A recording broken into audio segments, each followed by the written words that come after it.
Sir, आपने अमित शाह जी का जिक्र किया, उनको ट्रबल शूटर के नाम से भी जाना जाता है, प्रधानमंत्री के ट्रबल शूटर भी हैं। तो आपको क्या लगता है कि गृह मंत्री अमित शाह का 2025 का आभामंडल कैसा रहने वाला है?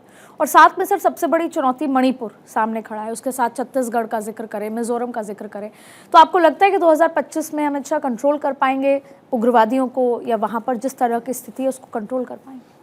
पहला सवाल तो है कि आभामंडल कैसा रहेगा। आभामंडल वैसा ही रहेगा, 24/7 जो आदमी काम करता है उसका आभामंडल वैसा ही रहता है। और ख़ास बात यह है कि हर लड़ाई को पहले कागज़ पे कमरे में बैठ के जीत लेते हैं, फिर मैदान में जाते हैं।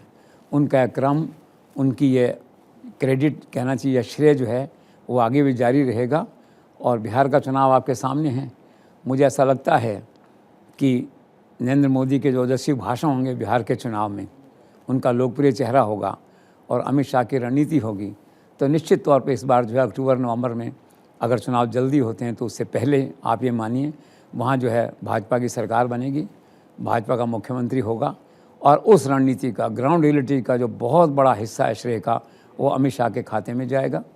अब जहाँ तक मणिपुर और मिजोरम और छत्तीसगढ़ की चुनौतियों का सवाल है, लॉ एंड ऑर्डर की, तो अभी तक का अमित शाह का इतिहास ये रहा है कि वो जिस चुनौती को हाथ में लेते हैं उसे पूरा करते हैं। 370 चमत्कारी चुनौती थी, उसे उन्होंने पूरा किया।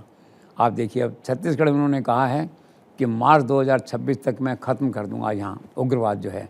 मुझे भरोसा है कर सकते हैं वो, क्योंकि वो प्लान से बात करते हैं, खाली भाषण के लिए बात नहीं करते हैं। रही बात मणिपुर मिजोरम की, तो एज ए स्ट्रैटेजी उन्होंने 2 आर्मी से जुड़े लोगों को वहाँ लगा दिया है, आर्मी और होम डिपार्टमेंट से जुड़े हुए। अब आप देखिए, मिस्टर भल्ला थे, होम सेक्रेटरी रहे काफ़ी समय तक, उनको ज्ञान है, उनको वहाँ मणिपुर का राज्यपाल बनाया है। और एक्स आर्मी चीफ जो वीके सिंह हैं, उनको मिजोरम का राज्यपाल बनाया है। दोनों गवर्नर क्लोज कोऑर्डिनेशन में काम करेंगे, डायरेक्टली होम मिनिस्ट्री के कोऑर्डिनेशन में काम करेंगे। और पहले से ही देखा जाए तो इनडायरेक्टली होम मिनिस्ट्री ने मणिपुर का कंट्रोल अपने हाथ में लिया हुआ है। मुख्यमंत्री सेरेमोनियल है, हटाने में दिक्कत ये है कि अगर हटाते हैं तो दूसरी कास्ट के लोग नाराज़ होते हैं, नहीं हटाते हैं तो ये नाराज़ होते हैं। कास्ट का इंटर कास्ट झगड़े में नहीं पड़ के सरकार ने एक मध्यम मार्ग निकाला है कि ब्यूरोक्रेसी के थ्रू हालात को कंट्रोल किया जाए।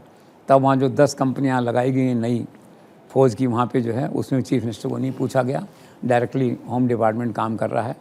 तो मुझे पूरा भरोसा है कि अमित शाह के डायरेक्ट सुपरविज़न में ये जो राज्यपाल वहाँ काम करेंगे और जो स्टेट की मशीनरी काम करेगी, तो ये इशू सॉर्ट आउट ये लोग कर लेंगे, ऐसा मुझे भरोसा है।